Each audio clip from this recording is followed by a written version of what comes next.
Hello, listener. The fact you hear this means you're alive. If you're new here, consider subscribing and comment below where you're listening from. Let's begin the story. Day 0, late evening. Power's been out on the street for weeks. My name is Cal Morgan. I fix industrial electric motors and pumps. That's how I make a living. This bunker's under my workshop, sealed up tight and stocked with supplies for months. I built it to keep the weather and nosy neighbors out, not to run some weird science experiment on the air I breathe. And that's when I noticed it. The CO2 numbers started climbing while I was just sitting here doing nothing. The meter on the wall, the one I really didn't want to be staring at, showed the carbon dioxide going up even when I wasn't cooking, moving, or even talking. The pressure was reading a little high, then it dipped for a second, then climbed again. That shouldn't be happening in a sealed space with just one fan running on low. Makes no sense. So first thing I did was check the fan. No dust, blades spin smooth, bearings feel good, no grinding or wobble. Filters are seated tight, the hatch dogs locked down solid. I stood there watching the numbers climb. Up, hold, up again. It felt like someone else was breathing in here with me. Creepy. Upstairs, the workshop's in order. Motor housings on pallets, pump heads on a rack, tools all in their place. Test stands are quiet. The big roll-up door is locked up tight. Nothing moves, nothing whistles, no rattling panels, but I listen anyway. Can't be too careful, right? The bunker has one intake and one exhaust, both with shutoffs. I set the intake to fresh and open the exhaust a couple of turns. The pressure level's out good. The carbon dioxide should be dropping at a steady rate now, but it drops, stalls, and then drops again in these short little bursts. That's not normal. It's like something's opening and closing when it shouldn't be. Water's good. Tanks are full and clear. Food's good, got plenty. Tools are all here. This feels like a small local problem, like a valve sticking or a flap getting caught. So new rules for the next few days. Keep the fans steady, log every single change, test one thing at a time, and absolutely no going upstairs at night unless it's an emergency. The street carries sound in a weird way, and I'm keeping that noise on the other side of the door. If the air's bad, nothing else matters. And it's not me. I feel fine. The numbers are saying the air's bad. So that's the problem right there. Something's not right. And it's inside the one system I trust the most. Simple plan, measure, adjust, and find the damn fault before it finds me. Starting a new log now. This is day 1. Day 1, early morning. I keep the fan on low and walk the space just like yesterday. The workshop sits on a concrete slab. 2 rows of racks hold motors, pump housings, and parts. A bench along the east wall has a vise and some hand tools. The test stand sits near the roll-up door. It can spin a motor with a belt and a controller. Nothing runs today. Not yet, anyway. Under the slab is the bunker, my little hideaway. The stair drops from a hinged panel behind a steel cabinet.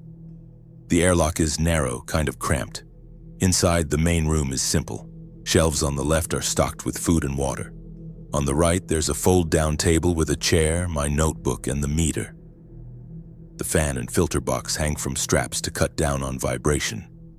One intake comes from the stairwell and one exhaust goes out through a pipe with a hand valve. If something's out of place, I'll see it right away. My morning checks always follow the same order. Power, air, water, waste, entry. Power first. The batteries sit in a steel cart with covers. I don't run the generator unless I have to. Solar on the roof keeps things charged. A monitor shows the level and voltage. Air next. The fan pulls through a 2-stage filter and pushes it into the room. Gauges show the pressure before and after the filters, and a handheld meter shows carbon dioxide and humidity. The carbon dioxide is still higher than I'd like. It's holding near the night peak even after I opened the exhaust. The airflow across the room isn't even. I don't like that. I write it down in the log. Water's simple. 2 tanks feed a gravity line to a sink. There's a hand pump if the line gets clogged. 1 tank is for drinking and the other is for cleaning. Each jug I refill gets a date on it. The waste drum sits in a side alcove with its own vent. Entry checks take a minute. Hinges get a wipe, latches get a drop of oil, the inner door bars with a pin. The outer door slides into a floor frame. I cycle both and set the bar. Just going through the motions, you know? Upstairs, I repeat the routine. Locks on the roll-up and the side door. A quick look under the bench to make sure nothing's out of place. You never know what might crawl under there. The bench holds a tester, a tachometer, and a strobe. The street outside is a service road for small factories. Traffic died out pretty quick after the outbreak. Some days I hear footsteps. I don't go near the windows. I plan the day in 4 blocks. Morning is inspection and notes. Midday is maintenance time. Late day is for food and water. Night is rest and logging everything. The maintenance list is short, thankfully. Replace a worn belt on the test stand. Clean the fan blades. Check the seals on the exhaust valve. Food simple. Oats or rice, beans, and canned vegetables. There's a crate near the stairs with 1 day's worth of food and water in case I need to climb out fast. Communications kept to a minimum. There's a light on the roof that can blink a code if I ever see a friendly signal. Haven't seen one yet. There's a wire running through a conduit to a box near the fence. I can clip a field handset there and talk if someone sets up another one on the other end. Late morning, I take another look at the meters. Carbon dioxide is still too high for how little I'm moving around. Pressure is stable. Humidity's normal. I stand by the fan and listen. Bearings sound fine. I hold a strip of tissue near the intake and see steady draw. At the exhaust, I see a flutter I don't like. The tissue pulls and eases in a slow rhythm. I close the valve 1 turn, wait, and open it again. The flutter's still there. The afternoon plan is clear. Take apart the exhaust valve, clean it, and put it back together. Then run a timed air change and watch the curve. If the curve still steps instead of slides, then the valve isn't the problem. Something else is changing the airflow on its own. I write the plan down, set the tools on the cart, and clear the area so I can work without tripping or reaching anything. First evening trying to fix this thing. The exhaust valve comes apart easy enough. The seat shows a faint dust ring. Nothing too alarming, I guess. The stem turns smooth as butter by hand. Put it back together, the wheel seats fully, then backs off a 1/4 turn. A tissue strip at the outlet shows steady pull. So far, so good. The test is simple. I boil a small pot of water to push the carbon dioxide up, then log the numbers every minute for 15 minutes. The curve should fall in a smooth line. Instead, it drops for 3 minutes, pauses for 1, then drops again. What the hell? Not a stuck valve, damn it. Something downstream is opening and closing. I write step curve, moving part past valve in the log, which pretty much points at the wall hood flap. There's a duct that runs to the outside wall and to a vent hood with a basic damper, 2 small doors on a pin. They're supposed to stay closed until the fan pushes them open. I slide the ceiling hatch open and peek through the slot. The damper sits closed, then opens a finger width, then closes again, even with the fan running steady. I watch it for 5 minutes. Open, close, open, close. Each movement matches the steps in the curve below by about 10 seconds. I add weight to 1 door with some tape and a screw so the pair opens later and closes firm. Hopefully that'll stop the fluttering. Back below, the air test runs again. This time the curve drops steady. Pressure holds and humidity looks normal. I mark it as a temporary fix. Next morning, I run the numbers again. Carbon dioxide is higher than the night average and just sits there. This isn't good. It should be lower with no cooking and just slow breathing. Pressure hasn't moved. The fan didn't alarm. The fix upstairs seemed to work, so the rise has to be coming from something else. Damn it. I clean the meter head and check the handheld against the wall unit. Both agree within 1 point. I write, rise without cause in the log. Next test uses a smoke stick. 1 puff at the intake shows steady draw. A second near the floor moves slower but still goes to the exhaust. Airflow looks fine at least. By midday, another step shows up. Carbon dioxide bumps up 5 points in 1 minute, then sinks 3, then holds. I was just sitting here, quiet as can be. What the hell is going on? I check the exhaust hatch again. The damper moves cleanly and closes tight when I cut the fan. No fluttering. I turn the fan back on and set a higher speed for an hour.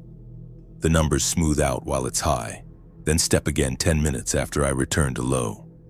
Toward dusk, I take a look outside from the top of the stairs. The service road is empty. 3 figures are standing down at the corner, too far to make out their faces. They're facing the same way and standing still way longer than normal. I watch them for a minute, then head back inside. Whatever they're doing, I don't like it. Third morning, first half hour is quiet. Then the numbers climb again for no damn reason. Seriously? I shift my focus to heat. If something warms and cools in a cycle, that could move air in small pulses and change the reading. The exhaust pipe feels slightly warm, warmer than the intake duct, even with the fan running steady. I shut the fan off for 10 minutes and take readings at 1, 5, and 10. Carbon dioxide rises as expected, a slow slope with no steps. When I turn the fan back on, I hear a soft click from the duct. Great, something else. The number steps again 2 minutes later. Not the valve, not the damper. There's still something moving in that damn system and I haven't found it yet. Testing resumes first thing tomorrow. I'm starting to hate this damn bunker. The 4th day begins with a checklist. Fan set to low, intake half open, exhaust 2 turns, meter zeroed. I remain motionless for 10 minutes. Carbon dioxide levels are higher than last week and drift up 2 points. Pressure remains stable. Something small is either pushing air back or adding stale air from a pocket. I test the floor. A magnet secures a puck sensor to the slab. It detects vibrations at approximately 14 cycles per second. Nothing in the room should produce this. I switch off the fan and the number drops slightly, but not to 0. When I turn the fan back on, the number returns. The fan contributes to it, but isn't the sole cause. Upstairs, the test stand is inactive. Belts hang loose. The controller is off. I press my hand against the steel frame and feel a slow pulse matching the puck's reading. It transmits through the frame from the floor. The wall shows less vibration. The slab conducts it best. The midday test involves setting the fan to medium for 15 minutes, then low, then off. Carbon dioxide levels drop faster on medium, then decrease again on low. The step occurs when the puck reaches its peak. I inspect the duct straps. All are secure. The exhaust pipe warms on medium, then cools on low. I open a clean-out cap and examine the interior. No nests or debris are present. In the afternoon, I conduct a second test. I place rice paper flags along the floor. 2 near the exhaust move, while 2 in the center barely stir. I set a candle on a tray and observe the flames lean. Air pulls toward the exhaust but shifts by a small angle every 30 seconds. When the angle changes, the puck peaks. I circle this observation in my notes. At dusk, I check from the stairs. 5 figures stand in the street, spaced apart, all facing west. When the fan switches from medium to low, 3 heads tilt, then level. I close the panel and secure the area.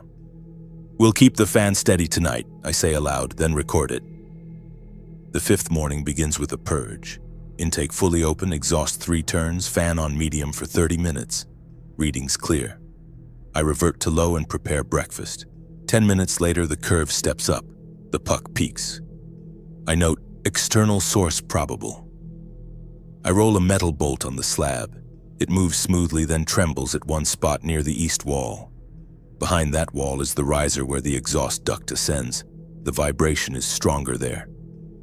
I retrieve the ladder and open the riser panel. The duct is securely strapped. A thin backflow flap is positioned higher in the stack. It should remain open when the fan is on and close when off. I cycle the fan. The flap opens, then settles, and every 30 seconds it taps the frame. Tap, pause, tap. The timing aligns with the steps. I add a felt pad and a light weight to the flap. Back below, the test results look better but aren't perfect. The curve still shows small steps. The puck continues to detect a pulse at 14 cycles. I'm addressing symptoms, not the root cause. Late afternoon, a shadow passes across the frosted window. Someone moves by quickly and low. When I investigate, the street is deserted. A smear on the glass indicates a handprint.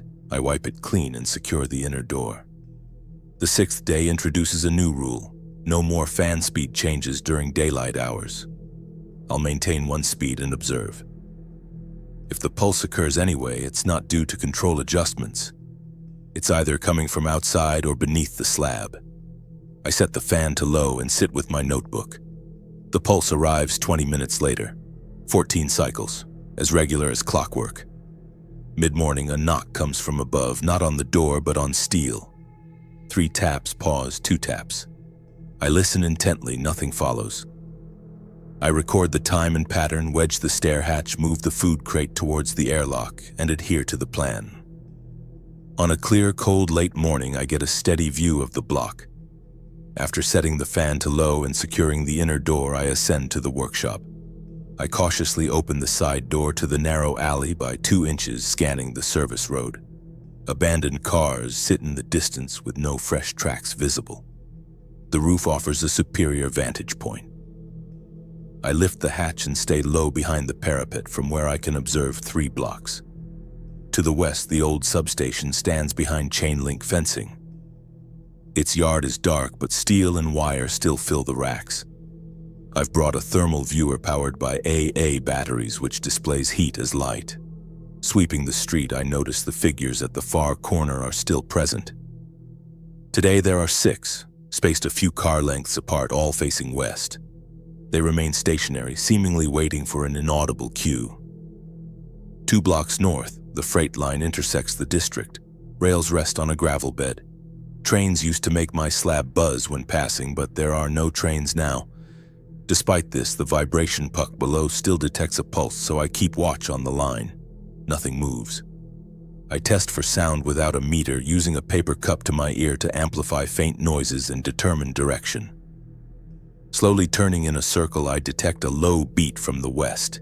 It's subtle, short and steady, occurring a few times per minute, reminiscent of a pump stroke or a loose sign. I note the bearing. Blue tape flags, which I didn't place, mark the substation fence. They flutter in the wind and reflect sunlight, indicating someone walked the fence in recent weeks. I see no one there now and refrain from calling out. Stick to the plan, I remind myself before descending through the hatch and securing it. Back on the bunker floor, I recheck the puck. It still reads 14 cycles per second with small dips about once a minute, matching the low beat I heard from the roof. I sketch a map including my shop, the substation, the rail bed, and the alley. The line from the shop to the substation aligns with the direction the figures face. In the afternoon, I conduct a test from inside. Keeping the fan at a constant speed, I place a candle on a tray and observe the flame leaning towards the exhaust. The lean shifts slightly every 30 seconds. Using the thermal viewer, I examine the exhaust where it exits the wall. It glows warmer than the surrounding bricks. Another pass reveals a thin, warm band along the masonry near the exit, narrow and faint, suggesting heat leaking through a seam. I note seal leak near exit and mark it on the wall. If heat can escape along the wall, scents might too. As dusk approaches, I return to the roof. Same stance, same scan. The 6 figures have now become 10, forming a shallow arc leaning towards the substation. I make one change, switching the fan from low to medium for 10 seconds, then back to low. 2 heads turn towards my block before settling. No one moves. Nights are spent in darkness. I tape the windows and hang a dark sheet across the stairs. Cooking is done in late afternoon to allow smells to dissipate before nightfall. While hot food is beneficial, hot air attracts attention. This leads to a new rule: hot work early, quiet work late. Before sleeping, I run a purge, reset to low, and count the pulse. The count matches the morning's note and points west. Tomorrow's agenda includes checking the seal and observing the corner again. As late morning arrives, I prepare for a controlled test. My objective is to determine whether operating equipment in the shop produces a detectable signal. The test stand is safe for brief, low-speed use. I clear the floor, secure the roll-up door, and place wedges under the frame to prevent movement. I've installed a new belt with a steel cover guarding the pulley and a shield encasing the belt. The test plan is straightforward. 3 runs at different speeds, low for 2 minutes, medium for 2 minutes. A brief touch at high speed followed by a 5-minute pause between each run. I position myself near the kill switch and initiate the low-speed run. As the belt engages, the frame begins to hum. The vibration puck on the slab consistently reads 14. Carbon dioxide levels start to decrease due to air movement, but the decline shows step-like patterns. At 90 seconds, these steps coincide with a bump in the vibration trace. I note this observation. After 2 minutes, I halt the stand and wait for 5 minutes of silence. The puck reading drops slightly, then rises again even with the stand off. I wait the full 5 minutes before setting the speed to medium. The sound is not loud but has a lower pitch than the low-speed run. The puck reading jumps to 14.5, and the carbon dioxide levels drop in more pronounced steps. The correlation is unmistakable. I power off and wait another 5 minutes. The room cools near the exhaust, but the slab retains heat. The high-speed run is brief, just 10 seconds. I mentally prepare, engage high speed, count, and then kill the power. The belt gradually slows under the shield. To observe the effects, I move to the roof. After securing the inner door and leaving the fan on low, I pocket the thermal viewer and ascend. The street appears unchanged at first, but then one figure at the corner turns its head towards me, followed by 2 more. They remain stationary, but align slightly differently. I continue watching for 2 minutes and notice the rest shifting. A slow line change. The arc now tilts towards my block.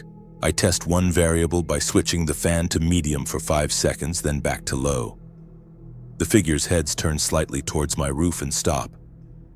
Returning below, I use the thermal viewer to examine the wall near the exhaust exit.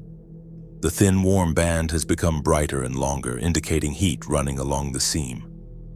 I touch the masonry, realizing that if heat can escape, smells might too, both of which could be detected outside. At midday, I repeat the low-speed run for 1 minute while monitoring the puck. The reading quickly jumps to the same 14 cycle range. When I stop the stand, the number lingers for a minute as the frame settles. The slab continues to vibrate. The figures outside don't move during this short run, suggesting that duration is a factor. The afternoon is dedicated to quiet work. I seal the exhaust seam with high-temperature compound and add a metal strip as a heat shield, breaking the line into shorter segments. The thermal viewer shows a weaker heat signature. Carbon dioxide levels now fall more smoothly, though small steps reappear after 20 minutes. It's a partial improvement. Before dusk, I observe the corner from the stairs. The group has grown from 10 to 12 figures. A small cluster forms on the cross street, facing the same direction as the first row. When wind rattles the stop sign, none react. However, when a diesel tank in a nearby yard pops as it cools, 3 heads turn towards the sound before returning to their westward focus. As I secure the shop for the night, I document today's conclusions. The stand produces a detectable signal even at low power, and my slab vibrates at a steady frequency that outside observers can detect. Heat leaks near the exhaust help pinpoint the location. Shorter runs cause less noticeable changes, but medium speed runs result in very clear alignment of the figures. Tomorrow's plan is to eliminate runtime entirely and observe whether they maintain their formation without any cues from the shop. Experiment day. No machines will run. The fan will stay at a single speed unless a specific test calls for adjustment. I want clean, definitive answers without relying on guesswork. I begin with a smoke test. A brief puff near the intake shows steady airflow. A second puff at floor level moves slower but follows the same path. The airflow appears to be functioning properly. Next, I check the exhaust seam I sealed yesterday. Smoke no longer slides along the bricks, and the thermal viewer displays a dull band rather than a bright line. The heat leak has been reduced, so any detectable sense should also be diminished. I then move on to the dry ice test. Frozen carbon dioxide creates a heavy fog when warmed, so I crush pieces, drop them in hot water, and observe the cloud as it spills towards the exhaust. I time the front edge of the cloud. It crawls slowly, then swings a few degrees left every 30 seconds. This swing matches the vibration puck's readings on the slab. To clear the gas, I switch the fan to medium for 1 minute before returning it to low. The meter drops as expected, and the figures at the corner barely react, with only 2 heads turning and then settling. The warm air test follows. I attach thin mylar strips from the duct to the corner and hold a pot near the exit for 10 seconds. The strips nearest the duct lift first, then those 2 feet out, and finally those 4 feet away. I add a metal tape break and repeat the test, resulting in a shorter lift pattern. In the afternoon, I repeat the dry ice test with 2 trays placed in opposite corners. The clouds meet, rise a little, and then fade. 2 minutes after the floor clears, the carbon dioxide curve steps again, despite no obvious source in the room. One final rig, I build a small cardboard and clear wrap box with a candle inside, open at the bottom. As the candle warms the air, the wrap lifts and falls in time with the vibration puck. When the pulse peaks, the wrap shakes. Near dusk, a calm, low voice calls from the road. "If you can hear me, keep the fan even at sunset." I watch through the peephole as a person in a bright jacket stands in the lane. "Your exhaust made a line yesterday," they say. "We are clearing a block 2 streets west. Hold steady for 1 hour if you can." I remain silent and the person nods and leaves. I hold the fan at low. As light fades, the figures at the corner maintain their spacing. 10 minutes after sunset, the entire line bends towards the west. 20 minutes in, a second row down the cross street drifts the same way. With night comes no hot work or lights. I eat cold food. The puck holds near 14 with small dips and the meter slowly drops. I log the times for each step, marking a faint tap in the duct at minute 30. "Stay with low," I note, and the meter number continues sliding down, which is what I want before attempting silence tomorrow. I set the next day's control. 1 hour at low, 1 hour with the fan off, 1 hour at low again. If the curve steps during the off hour, the pulse is external, not from my fan or duct. I pre-stage smoke sticks, a candle, tape for the door seam, and a note that reads, "Measure first." One last look through the peephole before sleep. The heads are still pointed west, unwavering. When metal in a nearby yard cools and pops, 2 heads turn and settle. I keep the log open, count to 60 twice, and hear the same faint tap as before, like a finger on a table. I record the time, close the book, and breathe slowly. Tomorrow I test for silence and see if the steps appear regardless. Rest day on paper, but nothing truly rests. My supplies are running lower than I'd like, so I switch to a leaner plan. Breakfast is just oats and salt, no sugar. Water rations stay the same. One of the battery banks shows a slow drop, so I clean the contacts and tighten the lugs. The voltage rises a notch as a result. The morning check reveals a few issues that need addressing. A hinge on the inner door is squeaking, so I wipe it down and add 2 drops of oil. A light over the desk is flickering, so I reseat the plug and tape the cord to prevent it from tugging free. The waste drum vent also has an off smell, so I swap out the filter and note the date on the can. The fan test plan from last night holds. The first hour at low speed is steady, and the carbon dioxide line drifts down without any steps. The second hour is the off block. I shut the fan and watch as the air goes still. The meter number climbs at a slow, smooth rate. 10 minutes in, the vibration puck still reads 14. At minute 18, the puck drops for 3 seconds before returning to 14. The carbon dioxide line draws a small kink at the same time. This means the pulse is coming from outside the fan system. I make a note of it twice. The final hour goes back to low speed. The line falls, then shows 2 short steps at the 20 and 40 minute marks, both matching the puck. The pattern is the same shape as yesterday, with the times landing close to my previous notes. I circle both occurrences. A small knock comes from the roof hatch, not a hand, but the wind moving the sheet metal and making a tick as it snaps. I add a strip of tape to dampen the noise, then listen as it stays quiet. Lunch is just beans and rice, no stove required today. I keep the smell low and set a fan tray by the door to pull any scent into the filter box first. Outside the peephole, the corner now holds 8 bodies, all facing west.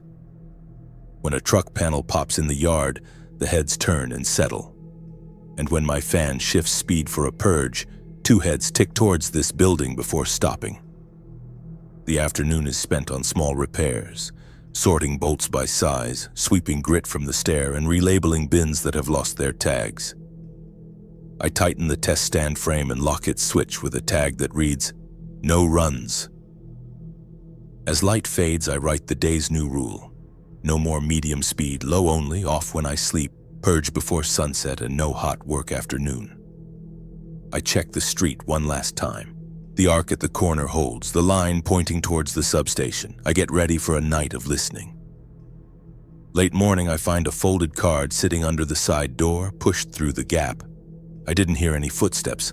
The front reads CAL in black marker. Inside is a short note. "We work 2 blocks west. We reduce noise and heat so lines break apart. Hold your fan steady from 1830 to 1930 and do not run machines. If you want to talk, set a red rag on the roof rail at noon." It's signed Tactile. No threats, so I don't hang the rag. I write down the time block and keep the day simple. At noon, a mirror flashes from the roof across the alley. One flash, a pause, then one more. I answer with a square of foil, and the mirror replies twice before going dark. I leave the fan at low and work through some small tasks: food, water, labels, and a sweep. At 2 p.m., a second card arrives. "Test at 1600. If you can, shut your fan for 5 minutes at exactly 1610. We will listen." 5 minutes off is safe in daylight, so I set a timer and stand by the switch. At 1610, I cut the fan. The air stills and the meter number climbs. From the road comes one knock on steel, a pause, then 2 more. I write it down and turn the fan back on at 1615. 5 minutes later, a voice calls from the lane, low and even. "Thank you." The corner bent west when you cut. "We are placing weights at the substation fence and want to see if the bend repeats at 1800. Hold low." The voice adds, "If you want to meet, step to the alley at 1745. Meeting is a risk, but face-to-face may save time. I move the food crate into the airlock, bar the inner door, and check the corner. The line holds. I set the fan to low and climb up. At 1745, I stand by the white drum. A woman in a bright jacket stops 10 feet away. "I'm Braid," she says. "We break lines by killing steady signals. Your building makes one when the test stand runs and leaks a little heat near the wall exit." "I know," I say, pointing at the seam. "I sealed most of it." "You did?" she says. "That helped." Tonight we pull the fence so it stops ringing. We also set 2 weights to shift the tone. If your fan is steady, we can see the result. I ask who we are, and she says it's 3 techs and a runner doing block work only, no trap. They've brought 2 P filters and tape if I need them. I take the filters and ask what else I need to do besides holding the fan at low. She says nothing else today, but they may ask for an hour off after dark tomorrow if the corner clears. We look at the corner, heads all facing west. She says they'll start at 1800, and if the line bends inside 10 minutes, they'll keep going. I walk back, drop the filters by the desk, and sit at the switch. At 1800, the puck holds at 14 and the meter slides down 1 point. I watch the peephole. 2 minutes pass, then 5. The arc at the corner tips west. I write it down and hold steady. The hour will be long, but the data will be clear. Evening brings a checklist and a choice. The outside team bends the line by changing the fence. I can help by removing noise here. The duct seam is sealed. The stand is locked out. The last place to check is the filter bank. If the bank is wet or dirty, it can change the air by itself. I make the space safe. Fan off. Intake and exhaust shut. I set a 10-minute timer to let the duct settle. The bank hangs on straps to cut vibration. A metal cover holds 6 bolts. I mark each, loosen, and pull the cover. Inside sit 2 stages. First, a coarse pad for dust. Second, a tight cartridge for fine stuff. The pad looks gray and damp. The cartridge shows dark corners. Air favored those corners and brought moisture. I lift the pad into a tray. Under the cartridge is a pan that should be dry. It is not. A thin film with a yellow tint coats it and smells like wet soil. That means microbes. A wet layer in a dark, warm box grows life, and that growth makes gases the meter reads as volatile compounds. I scrape the pan with a plastic card. The film peels. I bag a strip, wipe the pan with alcohol, and clear the drain hole with a cable tie. Drops run to the catch bottle. The cartridge should be swapped, not washed. I open the spare, write today's date, and seat the new one with a clean seal. For the pad, I cut a fresh section and fit it flat so no gaps sit at the edges. The cover goes back on. Bolts seat snug, not tight. Valves stay closed. I bump the fan for 2 seconds and listen. No hiss or whistle. Now I test the smell. A small pump pulls air from the box into a jar. I open it near the meter. The reading drops compared to the old pad. Less smell means fewer extra gases from growth. I clean up, wash hands, and log steps. Old pad damp, cartridge dark corners, pan wet with film. Drain clogged, replaced both. Cleaned pan, sealed cover 1 line more. Biolayer raised VOC and slowed carbon dioxide drop. Why it matters fits in 1 line. The bank was not neutral. It changed the air and pushed me toward a steady fan that felt fine but made a trace outside. When the fan ran long, the smell grew. When I cut the fan, the smell fell. Outside, heat and small leaks marked my wall.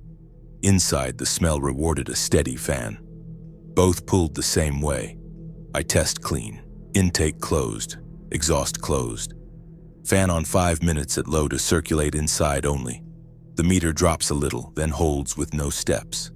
I open the exhaust 2 turns and keep intake closed. The curve slopes down smooth. I add intake at half and the slope gets steeper with no pauses. Next, I check outside. The alley is clear. The corner holds 6 bodies, not 10. The line points west but bows less toward me. I write, corner thinned after filter swap. It could be luck. I wait for a later pass. At 1900, a voice calls low. We pulled the fence. Your line eased. Keep the fan steady 1 more hour. If it keeps thinning, we try a second wait. I replaced filters and cleared a drain, I say. Smell is lower. Steps are gone. That tracks, she says. Heat marks the exit. Smell and vibration tell them which block to watch. Less of both helps us move them. What do you want from me tomorrow, I ask. A clean 1 hour off after sunrise, she says. We will cross-check. Fine, I answer. 1 hour off after 9. The candle in the wrap box near the exit barely moves. The mylar lifts less and stays even. The slab puck reads 13.5 to 14, not a hard 14.5. The pulse is still here, but softer. Before sleep, I write takeaways. 1, growth in the filter box changed the air and pushed me to hold a setting that helped the line outside. 2, heat leaks made a track. 3, the stand made a beat. The slab carried that lined up with the corner. 4, after sealing and swapping, the room acts normal and the corner lost bodies. The plan for morning is short. Hold the off hour, then run low, no medium. Watch the corner. If counts drop again, move to quiet mode for 2 days.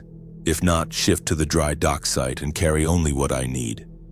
Crates near the stair are ready. The rest can wait. Morning is clear. From 9 to 10, I keep the fan off and both vents closed. Air is still and the meter rises in a straight line. No steps. I write the times and draw the slope. At 10, I open the intake halfway, open the exhaust 2 turns and set low. The number drops at a steady rate for 3 hours. No purges, no medium. The room acts normal, so I map what shakes the floor. Tools stay simple. A small puck for floor shake, a paper cup at the ear for faint knocks, a pencil map with times. Positions first. Near the east wall, the puck is highest. At the center, it is lower. By the west wall, it is lowest. That gives a rough axis from east to west. Time blocks next. From 11 to noon, the shake sits near 14 beats each second with dips once a minute. From noon to 1, it repeats. At 1:15, there is a 5-minute lull. Then the same pattern returns. These are the same hours the corner usually fills. Roof check. 5 bodies stand at the corner, a loose row facing west. In the substation yard, I see 2 fresh brick stacks on the fence. When a truck hood snaps as it cools, 3 heads turn, then settle. I test weights. 1 sandbag by the east wall drops the reading a little. 2 is better. 3 adds a hair more. Weight calms the shake, so I mark the best spots with tape. The map is simple. Shop at center. East wall high, west wall low, corner count falling, substation altered. The pull that aimed here now points past me. Quiet mode should work if I keep it strict. Quiet mode rules are short. No machines. Fan low only. No changes while the corner is in view. No hot work after noon. Seal food smells before dark. Tape any panel that ticks. Add sandbags where readings run high. Lights off at night. At 2, the outside team calls from the lane. "We see your curve," the woman says. "Good swap on the filter." We pull a second fence section at 4. "Hold your low.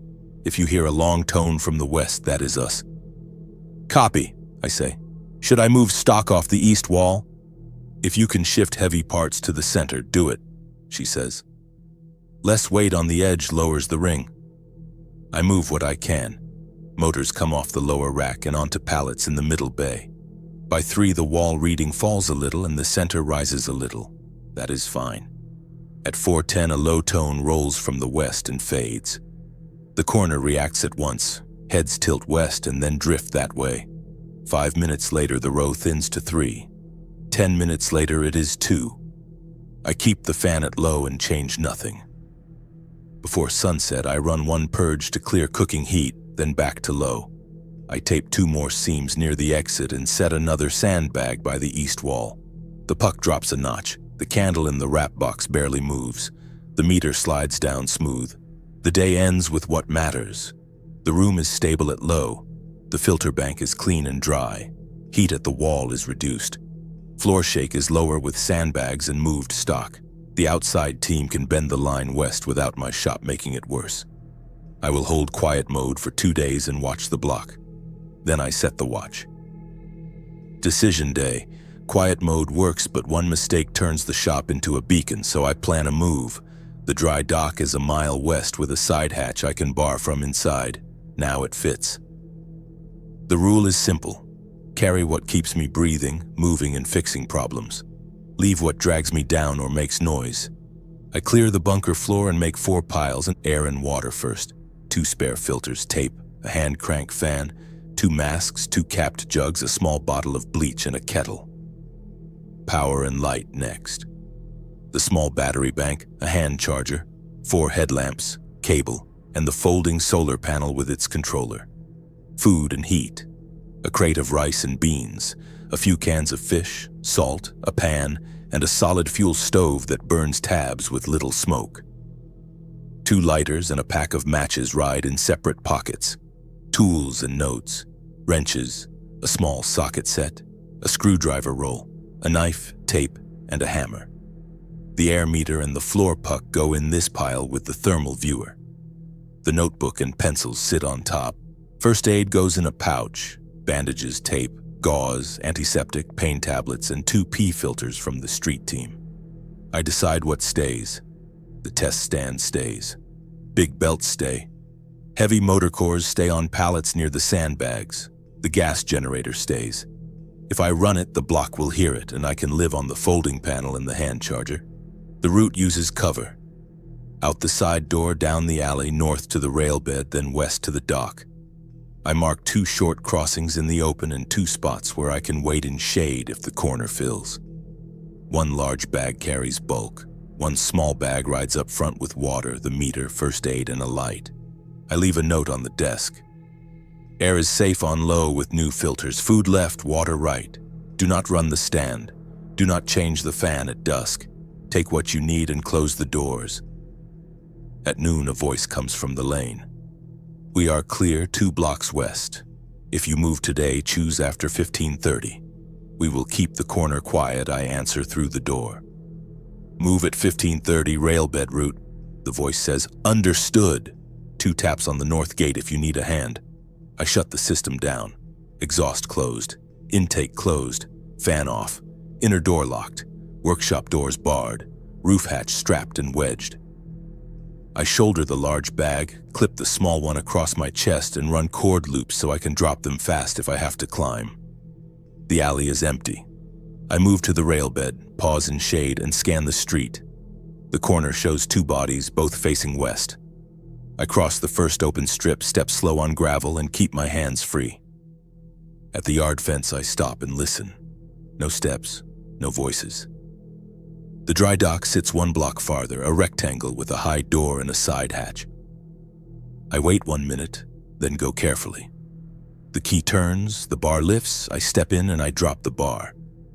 Air in the dock is cool and still. I set the small fan and spin the handle. The meter rises and then levels. I sit on a crate and breathe slow. Next steps are simple. Unpack, seal the hatch, set the panel for morning sun and keep the night quiet. The dry dock is big and empty. Concrete walls, steel beams, and a floor that slopes to a sump. A side room holds a bench and 2 lockers. I close the hatch, set a wedge, and tape the seam. The meter shows clean air and a steady fall when I run the hand fan. I walk the place once. 2 exits, the side hatch I used and a rolling door that faces the yard. I leave it shut and tie the chain to a hook. A short stair reaches a catwalk. From there I can look over the wall without standing in the open, no heads in the lane. Setup starts with air. I put the hand fan by the hatch, tape a square of filter over the vent, and spin the handle 5 minutes. The meter drops a bit, then holds. That is fine for the night. Water next. The tap is dead, but a hose runs to a clean barrel. I take what I need and close it. Food stays simple. Rice and a little fish cooked before dark is a rule now. The stove lights fast. A small window opens near the bench. I crack it 1 inch and tape a strip of foil to push warm air out. The meter climbs, then steadies. When the pot is done, I kill the flame and close the window. Noise control takes time. A ladder rattles on the wall, so I lay it flat and set a sandbag on the feet. A metal sign knocks in the draft, so I tape its edge. The chain on the door taps the wall, so I wrap cloth around the link. Near 9, 2 soft knocks come from the north gate. 3 taps, a pause, then 2. I step to the catwalk and speak without showing my head. Name. The answer comes quiet. Braid, she says. We moved the line west. If you need anything, say now. I look down the lane and see nothing moving. I have what I need, I say. I keep it quiet tonight. She says, good. We will sweep at dawn. If the corner fills, hold your door and do not run engines. Understood, I answer. Footsteps fade. I lay out the sleep plan. Pack under the bench for a block, small bag on a strap, shoes loose, headlamp by my hand, and a hammer within reach. Each hour I check the lane and the meter, listen for taps, and mark the time. If the number climbs fast, I open the hatch 1 inch and spin the fan. If the lane fills, I sit tight and wait for it to thin. Midnight check shows a clear lane and a low number. 1 figure stands 2 blocks south by a light pole. At 1, a truck panel pops and the head turns, then back to west. At 3, the sump gurgles and pushes a smell through the grate. I tape the grate and set a rag with a little bleach near the edge. The smell goes away. At 4, the meter dips and then holds. I sit on the step and wait for dawn. Morning comes gray. I pack the stove and fold the bag. The plan is short. Set the panel in the yard when light hits, sweep the dock for loose parts, and keep the fan on hand power unless heat builds. If the lane stays clear by noon, I will walk back to the shop and move 1 more load. If not, I stay put. Quiet first, then distance, then work. First morning in the dock is simple. I run the hand fan 5 minutes, check the meter, and walk the perimeter. No gaps in the seal, no loose panels, no echo from the chain. The lane is empty. I set the folding panel in the sun and clip it to the small battery bank. A green light blinks. Tonight the fan will not depend on my arm. I mark charge time and make a short list. Safety, tape rattles, check latches, log air. Movement, if the lane stays clear by noon, I return to the shop for 1 more load. If the corner fills, I hold here. Contact, If the West team walks the block, I ask one question. What places set the beat? By 10, the lane is still clear. I pack the small bag with water, the meter, tape, and a light, set the big bag by the hatch, and step out. The rail bed is quiet.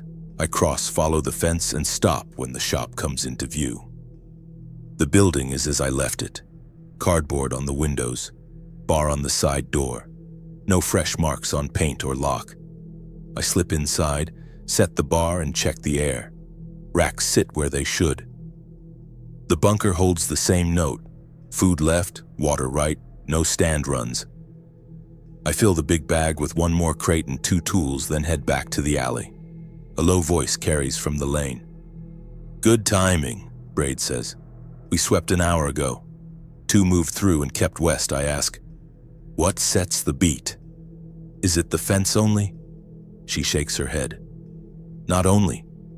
Bridges, long ducts, high empty towers, long rail spans, hollow tanks, anything stiff that keeps a slow thump in wind. We shift what we can and mark the rest so people do not sleep next to it. I say, copy. She adds, add weight along the long east wall. It will calm your floor. I nod and move. The return trip is clean. I set the crate on the bench, stack the tools, and hang a rule sheet by the hatch. Quiet mode, no engines, fan low. Hot work before noon, weights on long wall. 1 purge at dusk. I sign and date it. Afternoon goes to a sweep of the yard. I walk the inside fence and mark loose links and panels with tape so I can find noise later. A small door in the south wall lifts in wind, so I wedge a block and tie it shut. The sump grate holds. The meter stays low and smooth. I set 2 sandbags along the long wall. The floor puck drops 1 mark.